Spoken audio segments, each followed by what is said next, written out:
Bonjour, bienvenue à la méditation de la parole de Dieu de ce jeudi le 14 novembre 2024. Le Seigneur nous a rassemblés et nous sommes réunis au nom du Père et du Fils et du Saint-Esprit.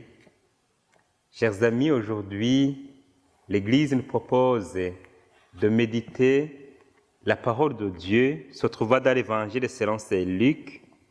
C'est le chapitre 17, du verset 20 au verset 25.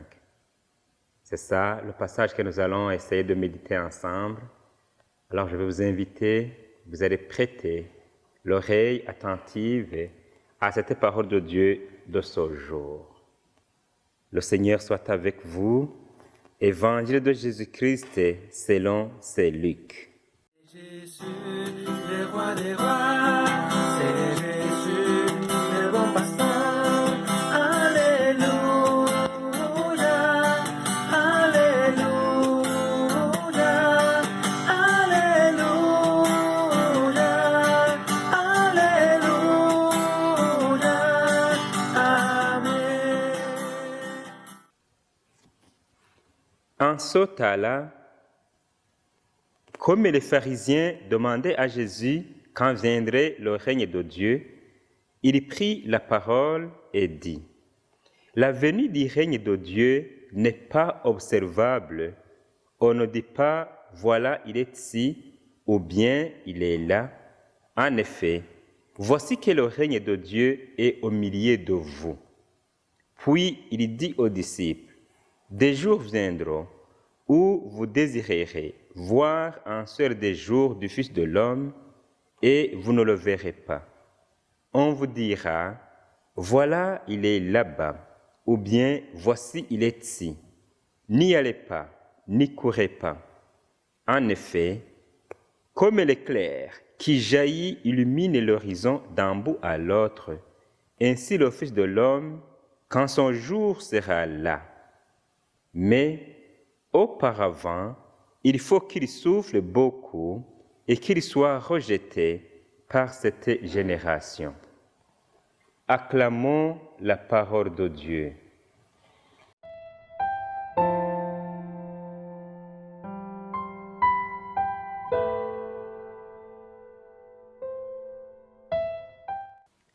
Dans ce passage de l'Évangile que nous venons d'entendre, on va essayer de comprendre ce que c'est le règne de Dieu.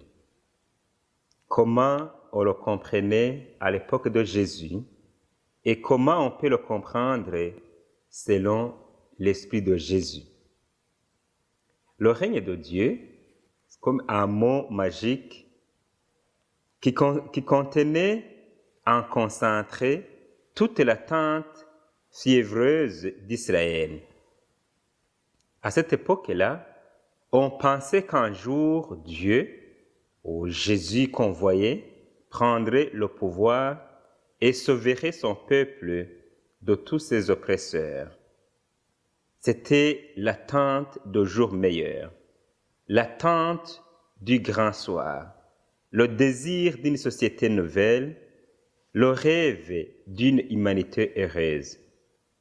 Même les douze disciples qui étaient avec Jésus, ils avaient les mêmes idées.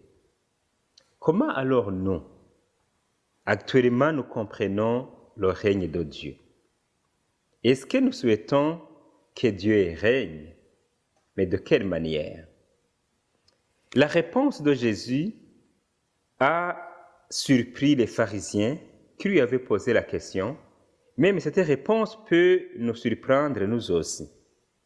Le règne de Dieu ne vient pas de manière apparente.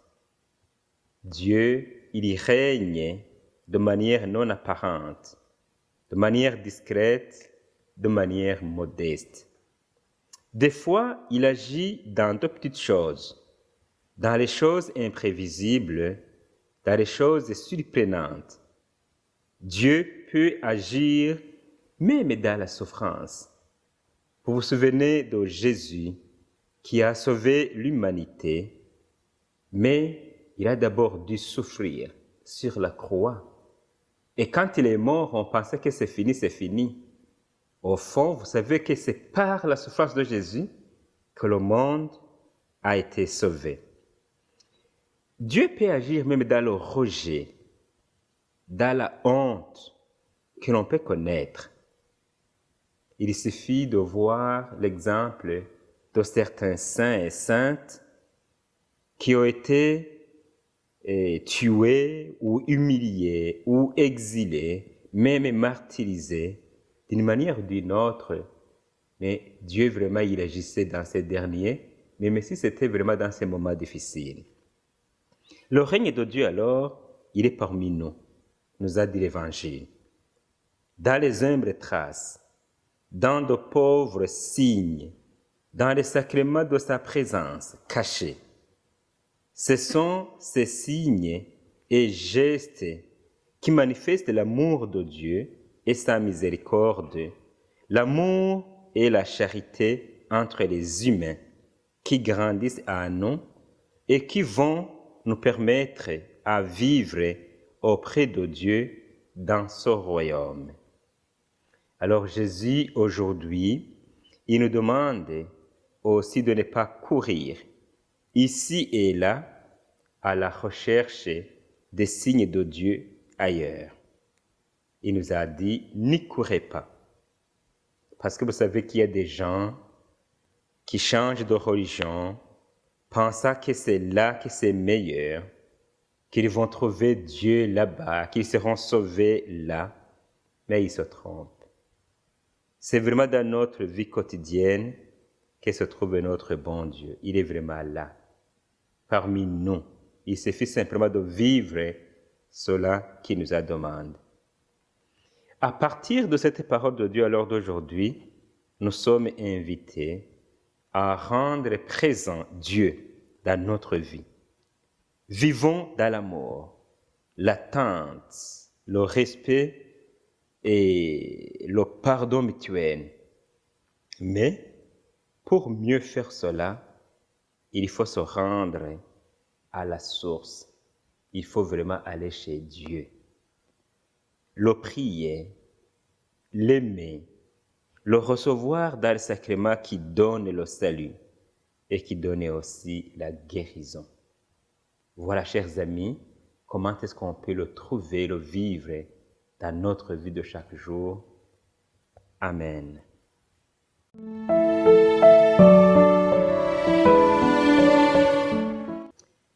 Seigneur Jésus, tu viens de nous rappeler que ton royaume est parmi nous. Aide-nous à le reconnaître dans notre vie de chaque jour et à te rendre témoignage dans notre vie parmi nos frères et sœurs. Amen.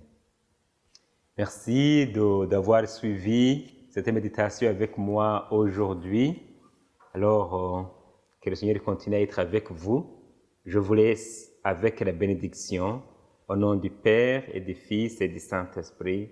Amen.